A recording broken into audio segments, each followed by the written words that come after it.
لیکن جب رسول اعظم صلی اللہ علیہ وسلم کی بارگاہ میں ایک صحابی حاضر ہوتے ہیں، عرض کرتے ہیں یا رسول اللہ صلی اللہ تعالی علیہ وسلم، میں قرآن سیکھنا چاہتا ہوں، میں قرآن پڑھنا چاہتا ہوں، سرکار مجھے بتائیں میں کس سے قرآن پڑھوں، میں کس سے قرآن پڑھوں؟ ہر صحابی اچھی طرح قرآن پڑھنا جانتے تھے، سیکھتے تھے، لیکن جب حضور سے پوچھنے والے نے پوچھا میں کس سے قرآن سے، غور سے سنیے گا، یہ جو آج پوری دنیا میں امت مسلمہ پیروں تلے روندی جا رہی ہے اور ہمارے بچے اسی طریقے سے گلیوں میں بھٹکتے گھومتے شور شرابے اور یہ سب کرتے نظر آتے ہیں، اور آج اتنی بڑی تعداد میں یہاں پر جو حضرات موجود ہیں ان میں سے اکثر کو جو قرآن پڑھنا نہیں آتا، اور یا پڑھے ہیں تو خالہ ماں سے پڑھے ہیں یا کسی ایسے سے پڑھے ہیں جس کو خود کو قرآن نہیں آتا، نتیجتاً نہ ان کی نماز درست ہوتی ہے نہ اور کوئی چیز۔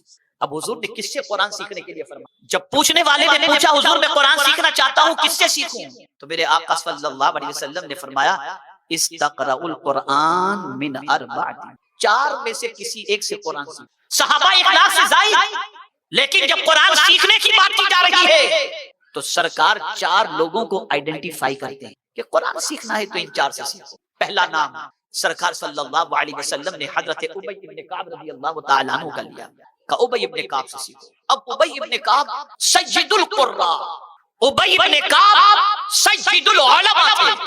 میرے پیارے آقا صلی اللہ تعالی علیہ وسلم کے پیارے دیوانوں، اس زمانے میں یہ تھا کہ جو سب سے بڑا قاری ہوتا نا وہی سب سے بڑا عالم بھی ہوتا، یہ اس زمانے کی خصوصیت ہے۔ جو سب سے بڑا قاری ہوتا وہی سب سے بڑا عالم ہوتا۔ آج دونوں میں فرق ہو گیا۔ آج کیا ہو گیا؟ یا تو کوئی بہت بڑا قاری ہے تو عالم نہیں، یا بہت بڑا عالم ہے تو بہت بڑا قاری نہیں، یہ فرق ہو گیا۔ الا ماشاءاللہ کچھ، لیکن حضرت ابی بن کعب رضی اللہ تعالیٰ عنہ، اللہ اکبر، ایسا قرآن پڑھتے، آپ ذرا تصور کریں مسجد نبوی ہو، صحابہ کی جماعت ہو اور تراویح پڑھانے والے ابی بن کعب جیسے ہوں تو کیا کیفیت رہتی ہو؟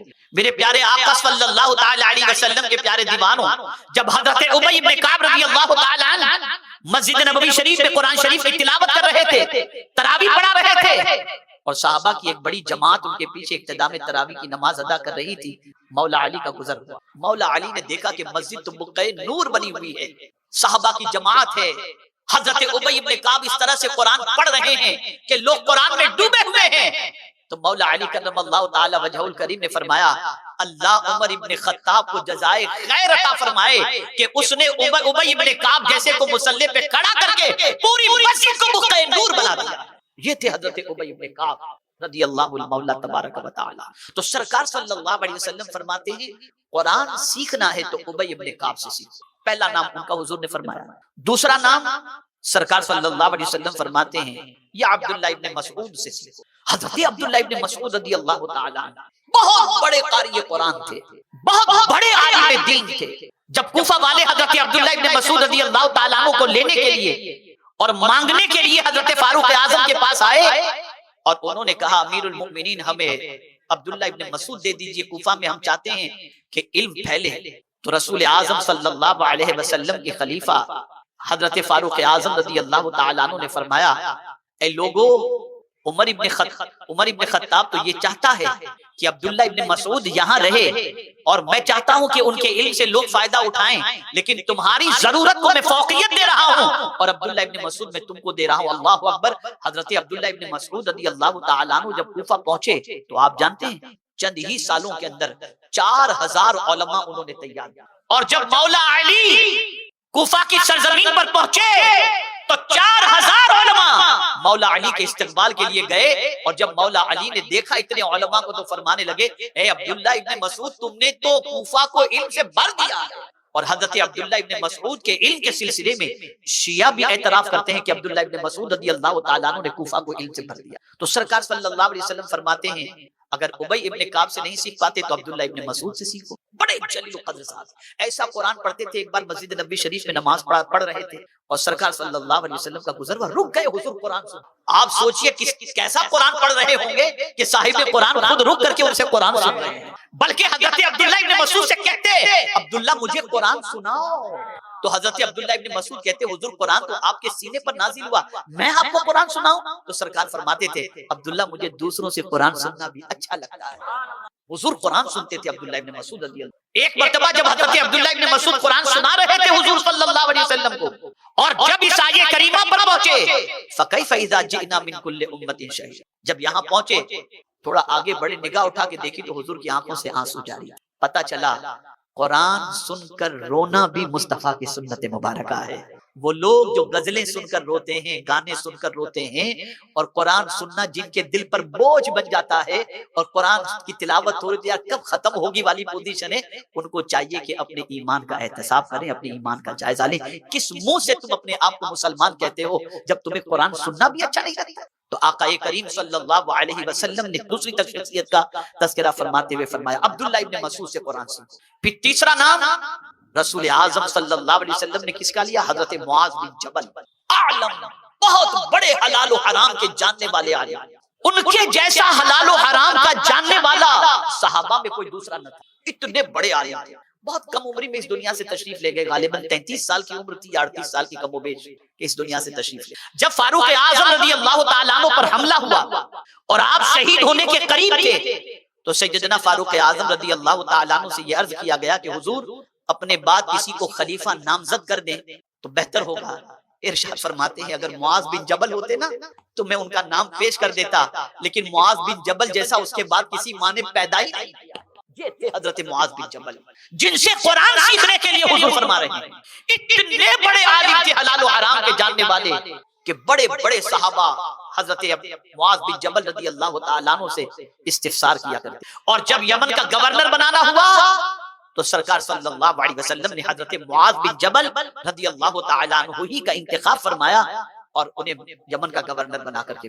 لیکن یہاں بھی ایک بات ہے، عہدہ کوئی بھی مل جائے غلام کو تو حضور کا قدم چاہیے، ہر غلام یہ چاہتا کہ حضور کا قدم چھوٹنے نہ پائے۔ تو حضرت معاذ بن جبل کو جب یمن کا گورنر بنا کر میرے آقا صلی اللہ علیہ وسلم بھیج رہے تھے تو ارشاد فرمایا معاذ اب جب تم پلٹ کر آؤ گے نا تو میری ملاقات نہیں ہوگی۔ جو لوگ کہتے ہیں حضور کو غیب کی خبر نہیں تھی، میں کہتا ہوں یہ کیا ہے، اسے آپ کیا کہیں؟ تو حضرت معاذ بن جبل رضی اللہ تعالیٰ عنہ کی آنکھوں میں آنسو آ گئے، عرض کرنے لگے یا رسول اللہ صلی اللہ تعالی علیہ وسلم میں آپ کے فراق کو کیسے برداشت کر سکوں گا، غور سے سنو۔ تو میرے آقا صلی اللہ علیہ وسلم نے فرمایا اے معاذ کیا تم چاہتے ہو کہ قیامت میں مجھ سے قریب رہو؟ کیا تم چاہتے ہو قیامت میں مجھ سے قریب رہو؟ عرض کرتے ہیں ہاں یا رسول اللہ صلی اللہ علیہ وسلم میں چاہتا ہوں کہ قیامت میں آپ کا قرب نصیب ہو۔ تو میرے آقا صلی اللہ علیہ وسلم نے فرمایا معاذ تقوی اختیار کر لینا، اللہ سے ڈرتے رہنا، قیامت میں مجھ سے قریب رہو۔ آنے والے کل کے دن کے بارے میں جب کوئی سوچتا ہے تو اس کی پریشانی بڑھتی جاتی کہ پتہ نہیں کل کا دن کیسا ہوگا، کون سا لاک ڈاؤن ہوگا، کون سی نئی بیماری ہوگی، کون سے نئے قانون ہوں گے۔ اس تصور سے انسان بے چینی اور بے قراری کا شکار ہے۔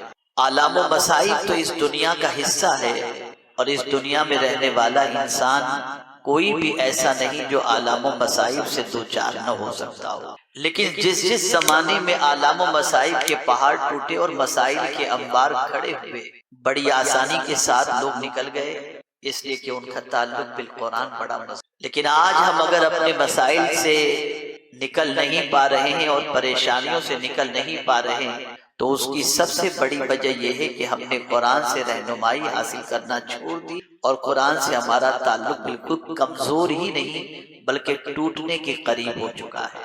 اگر میں یہ کہوں تو غلط نہ ہوگا کہ اس وقت اتنے بڑے مجمع کے اندر میں یہ سوال پوچھوں کہ ترتیل کے ساتھ، تجوید کے ساتھ قرآن پڑھنا کس کو آتا ہے، تو میں یہ سمجھتا ہوں کہ بسم اللہ الرحمن الرحیم بھی صحیح طور پر پڑھنے والوں کی تعداد شرکاء کے اندر 2-5-10% سے زیادہ نہیں۔ جس قوم کی سچویشن ایسی ہو کہ ان کو ایک ہدایت کی کتاب دی گئی ہو، راہ دکھانے والی کتاب دی گئی ہو، کامیابی کی کتاب دی گئی ہو، کامرانی کی کتاب دی گئی ہو، مسائل سے نکلنے کا دستور حیات دیا گیا ہو، زندگی گزارنے کا شریک زندگی گزارنے کا طریق دیا گیا ہو، اس قوم کی سچویشن ایسی ہے کہ وہ قوم اس کتاب کے علاوہ ساری چیزوں سے رہنمائی حاصل کر رہی ہے۔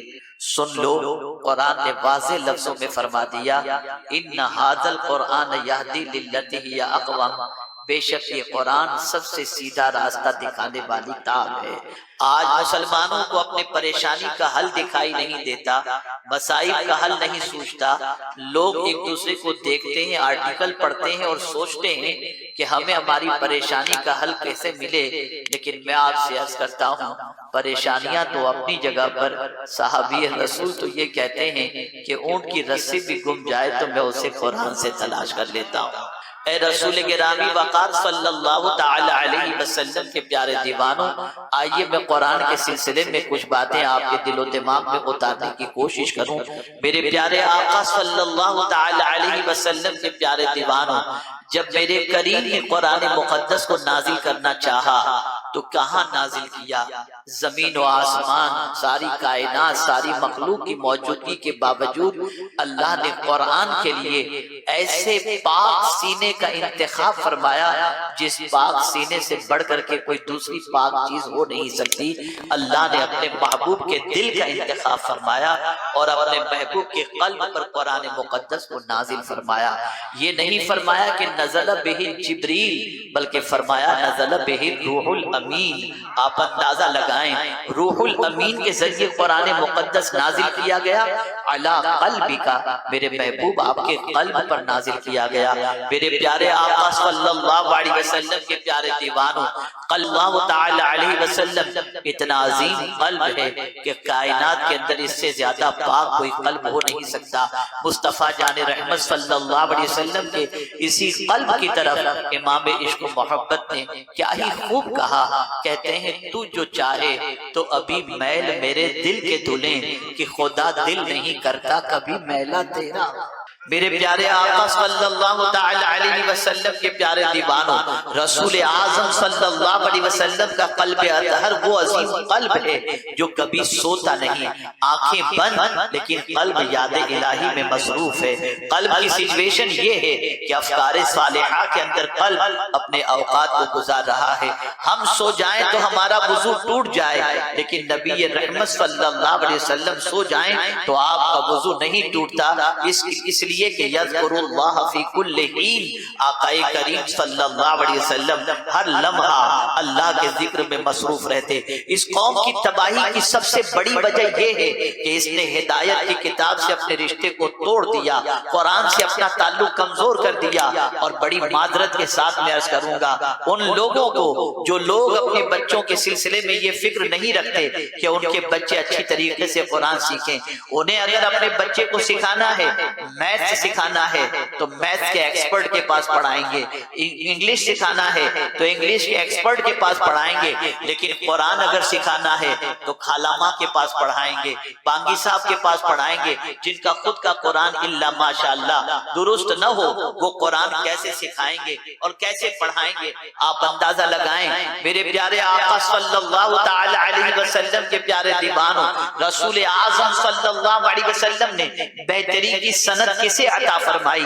تو پیغمبر رحمت صلی اللہ علیہ وسلم فرماتے ہیں خیرکم من تعلم القرآن وعلمہ، تم میں بہتر وہ ہے جو قرآن سیکھے اور سکھائے، یعنی سکھانے والا پہلے سیکھ تو لے، جب اسے خود کو نہیں آتا تو دوسرے کو کیا سکھائے گا؟ اور ہم تلاش کرتے ہیں سستے والے قاری صاحب کہاں ملیں گے، سستے والے امام صاحب کہاں ملیں گے، سستے والے حافظ صاحب کہاں ملیں گے؟ آئیے میں آپ کو نبی رحمت صلی اللہ تعالی علیہ وسلم کی حدیث کی روشنی میں سمجھانے کی سعادت حاصل کروں کہ پیغمبر رحمت صلی اللہ علیہ وسلم نے قرآن کس سے سیکھنے کے بارے میں فرمایا۔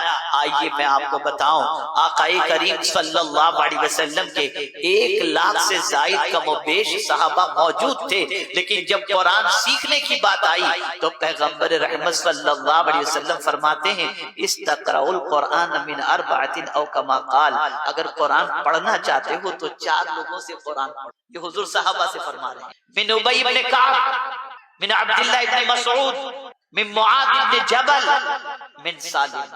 آپ اندازہ لگائیں، صحابہ کی عظیم جماعت موجود ہے، خلفائے راشدین کی عظیم جماعت موجود ہے، لیکن اس کے باوجود بھی پیغمبر رحمت صلی اللہ علیہ وسلم جب قرآن سیکھنے کے حوالے سے فرماتے ہیں تو فرماتے میرے صحابہ میں سے اگر کسی سے قرآن سیکھنا ہو تو ان چاروں میں سے قرآن تو کیا صدیق اکبر کو قرآن پڑھنا نہیں آتا تھا؟ کیا فاروق اعظم کو قرآن پڑھنا نہیں آتا تھا؟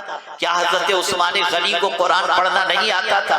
کیا مولا علی کو قرآن پڑھنا نہیں آتا تھا؟ تو میرے پیارے آقا صلی اللہ تعالی علیہ وسلم کے پیارے دیوانوں، آپ کو میں بتاؤں، صدیق اکبر رضی اللہ تعالیٰ عنہ جب قرآن پڑھتے تھے تو لوگ رونے لگتے تھے، اور اسی قرآن کے پڑھنے کی وجہ سے لوگوں پر جب قرآن کا اثر ہوتا تھا اور لوگ روتے تھے تو صدیق اکبر رضی اللہ تعالیٰ عنہ پر پابندی لگائی جا رہی تھی کہ قرآن نہ پڑھو، قرآن بلند آواز سے نہ پڑھو، اور کافروں نے قرآن کو پڑھنے سے اور سننے سے روکنے کے لیے کہا وقال الذين كفروا لا تسمعوا لهذا القرآن والغوا فيه لعلكم تغلبون، کافروں نے کہا قرآن نہ سنو۔ اللہ اکبر، توجہ چاہوں گا، بات دل و دماغ میں اتارنے کی کوشش کریں۔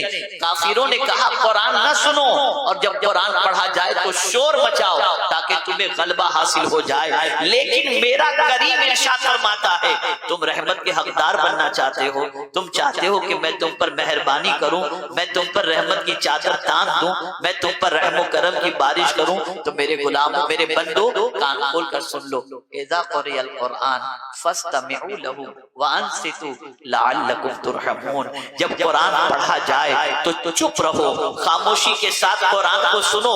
اگر تم چپ رہے اور تم نے خاموشی کا مظاہرہ کیا اور خاموشی کے ساتھ تم نے قرآن سنا تو سن لو، ہم تم پر رحم و کرم کی بارشیں نازل فرما دیں گے۔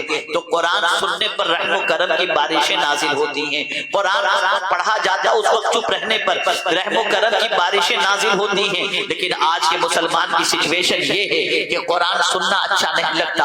جس قوم کی حالت یہ ہو کہ قرآن سن کر کے، قرآن سننے کی وجہ قرآن سن کر کے اس کا دل اکتا رہا ہو اور دل میں گھبراہٹ پیدا ہو رہی ہو، بے چینی پیدا ہو رہی ہو، اس قوم کو زمین پر عزت سے جینے کا کوئی حق نہیں ہے۔ کلمہ پڑھتے ہو اور قرآن سننے سے اکتاتے ہو، کلمہ پڑھتے ہو اور قرآن سننے سے جی میں گھبراہٹ پیدا ہوتی ہے، قرآن کلمہ پڑھتے ہو اور اللہ کی کتاب سے تمہارا تعلق تم کمزور کیے بیٹھے ہو، بتاؤ کہاں سے تمہیں عروج ملے گا، کہاں سے تمہیں ترقی نصیب ہوگی؟ قرآن اللہ کی وہ کتاب ہے جو خود جس پر قرآن نازل ہوا وہ رسول اعظم بھی دوسروں سے قرآن سنا کرتے تھے۔ حضرت عبداللہ ابن مسعود رضی اللہ تعالیٰ عنہ سے پیغمبر رحمت صلی اللہ علیہ وسلم نے فرمایا عبداللہ مجھے قرآن سناؤ۔ عرض کرتے حضور قرآن تو آپ پر نازل ہوا، سرکار فرماتے مجھے دوسروں سے قرآن سننا بھی اچھا لگتا ہے۔ اللہ اکبر۔ اور پھر جب حضرت عبداللہ ابن مسعود نے قرآن پڑھنا شروع کیا اور جب اس آیے کریمہ پر پہنچے فَكَيْفَ إِذَا جِئْنَا مِنْ كُلِّ أُمَّةٍ شَهِيدٍ، یہاں تک جب پہنچے نگاہ اٹھا کر دیکھی تو مصطفیٰ جان رحمت کی آنکھوں سے آنسو جاری تھے۔ پتہ چلا قرآن سن کر کے رونا یہ نبی کی سنت ہے، لیکن جس قوم کا مزاج یہ ہو کہ غزلیں سن کر کے رو رہی ہو، جس قوم کا مزاج یہ ہو گانے سن کر کے رو رہی ہو، جس قوم کا مزاج یہ ہو ایموشنل سین دیکھ کر کے رو رہی ہو، اس قوم کو اللہ زمین پر کہاں سے ترقی دے گا؟ جو قرآن کو اللہ کی کتاب نہیں مانتے، بات ان کی نہیں ہے، جو اللہ کی کتاب مانتے ہیں بات ان کی ہے کہ تم نے اللہ کی کتاب کو مانا بھی لیکن اللہ کی کتاب سے تم نے تعلق کمزور کر دیا، تم اس کتاب سے اپنا رشتہ اتنا مضبوط نہ رکھ سکے۔ اللہ اکبر۔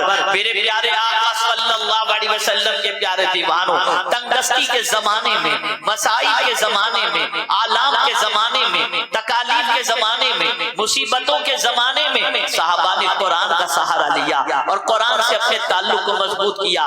وہ کون سی پریشانی ہے جس کا علاج اللہ کی کتاب میں موجود نہیں؟ اللہ اکبر۔ آپ اندازہ لگائیے مولا علی کرم اللہ تعالی وجہ الکریم فرماتے ہیں گھوڑے کی ایک زین پر ایک قدم اور دوسرے پر دوسرا قدم رکھتے تک میں پورا قرآن ختم کر دوں۔ ہم مسلمانوں کے گھروں کی پہچان یہ تھی کہ ہمارے گھروں سے قرآن کی تلاوت کی آواز آتی تھی، آج ہمارے گھروں کی پہچان بدل گئی۔ کل کی پوزیشن یہ تھی کہ مسلمانوں کی زبان پر اللہ کا کلام ہوا کرتا تھا، بچوں کی زبان پر اللہ کا کلام ہوا کرتا تھا، لیکن آج ہمارے بچوں کو قرآن پڑھنا نہیں آتا، ہم قرآن سکھانا ضروری نہیں سمجھ رہے، ہم قرآن کی تعلیم دینا ضروری نہیں سمجھ رہے، نتیجتاً آج ہم دیکھ رہے ہیں ہمارا ہی بچہ ہماری نگاہوں کے سامنے آوارگی کا مظاہرہ کرتا نظر آتا ہے، ہمارا ہی بچہ ہماری پیشانی پر کلنک بنتا دکھائی دیتا ہے، ہمارا ہی بچہ ہمارے پیروں پر کلہاڑی مارتا نظر آتا ہے، العیاذ باللہ۔ قرآن کی تعلیم سے جب تک ہمارا رشتہ مضبوط تھا یہ کتاب ہمیں عروج عطا کرتی تھی۔ آئیے میں آپ کو سمجھاتا ہوا چلوں، میرے پیارے آقا صلی اللہ علیہ وسلم کے پیارے دیوانوں، یہ میری بات ذہن کے اندر محفوظ خاص طور پر وہ لوگ رکھیں جو علاقے میں جلسے کرواتے ہیں، جو پروگرامز کرواتے ہیں، جو اجتماعات کرواتے ہیں، لاکھوں روپیہ خرچ کرتے ہیں۔ خدا کی قسم میری یہ بات اگر آپ نے دل میں بٹھا لی تو انشاءاللہ العظیم آپ کے بچے بھی بہترین قاری قرآن ہوں گے۔ آپ لاکھوں روپے خرچ کرتے ہو، میں انکار نہیں کرتا جلسوں کے سلسلے میں، اجتماع کے سلسلے میں، لیکن اتنا ضرور کہوں گا بہترین تنخواہ دے کر اپنے علاقے کے اندر ایک قاری قرآن کو رکھیے اور اس کے بعد اپنے بچوں کو ان کے پاس بھیجیے۔ اگر تمہارا بچہ اچھی طریقے سے قرآن پڑھنا سیکھ لیا تو میں کہتا ہوں 10 ایسے جلسوں سے وہ قرآن کے قاری کو نذرانہ دینا یہ تمہارا سود مند ہوگا اور فائدہ مند ہوگا۔ تم خالہ ماں سے قرآن پڑھانا چھوڑ دو، تم بانگی صاحب سے جن کا قرآن درست نہیں ان سے قرآن پڑھانا چھوڑ دو، تم اچھے قاری قرآن کو لاؤ، جی بھر کر ان کی خدمت کرو اور ان سے قرآن پڑھاؤ۔ اللہ اکبر۔ میرے پیارے آقا صلی اللہ تعالی علیہ وسلم کے پیارے دیوانوں، پیغمبر رحمت صلی اللہ علیہ وسلم فرماتے ہیں ابی ابن کعب سے قرآن سنو، ابی ابن کعب سے قرآن پڑھو۔ آپ جانتے ہیں حضرت ابی ابن کعب کا قرآن کیسا تھا، وہ کیسا پڑھا کرتے تھے؟ رسول اعظم صلی اللہ علیہ وسلم کی یہ صحابی جب مسجد نبوی شریف میں تراویح پڑھاتے تھے تو جانتے ہیں پوری مسجد نبوی شریف نور علی نور ہوا کرتی تھی۔ اللہ اکبر۔ فاروق اعظم رضی اللہ تعالیٰ عنہ کے دور پاک میں جب حضرت ابی ابن کعب مسجد نبوی شریف میں تراویح پڑھا رہے تھے، مولا علی کا گزر ہوا، دیکھا مولا علی نے اور قرآن کی آواز حضرت ابی ابن کعب کی جب مولا علی کے کانوں سے ٹکرائی تو ارشاد فرمایا اللہ عمر کا بھلا کرے کہ اس نے مسجد کی رونق بڑھا دی ہے، مسجد کو نور علی نور کر دیا ہے۔ آپ جانتے ہیں سید القراء ہیں حضرت ابی ابن کعب، رسول اعظم نے ان سے قرآن سیکھنے کے بارے میں فرمایا، ان سے قرآن پڑھنے کے بارے میں فرمایا۔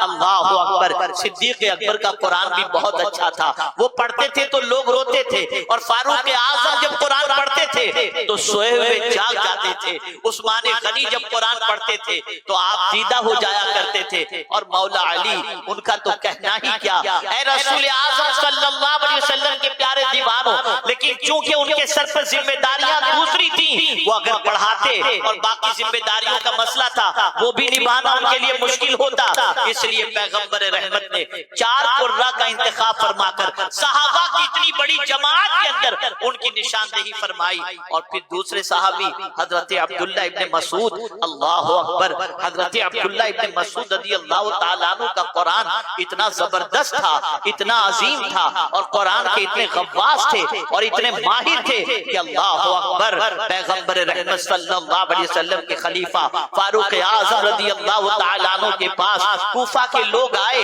اور انہوں نے حضرت عبداللہ ابن مسعود کو طلب کیا۔ حضرت فاروق اعظم نے فرمایا اگر میں محسوس کرتا کہ تمہاری ضرورت سے زیادہ میری ضرورت مجھے ضرورت ہے، حالانکہ مجھے بھی عبداللہ ابن مسعود کی ضرورت ہے، لیکن تمہاری ضرورت کو فوقیت دیتے ہوئے میں عبداللہ ابن مسعود کو تمہارے حوالے کرتا ہوں۔ حضرت عبداللہ ابن مسعود جب کوفہ کی زمین پر پہنچے تو چند ہی سالوں کے اندر 4000 سے زائد قرآن کے بہترین قاری کے علاوہ عالم انہوں نے تیار کیے، اور جب مولا علی کوفہ کی سرزمین پر پہنچے تو ان کے 4000 شاگرد استقبال کے لیے جانے کو تیار ہو گئے۔ یہ تھے حضرت عبداللہ ابن مسعود جن سے قرآن سننا خود مصطفیٰ جان رحمت کو پسند تھا۔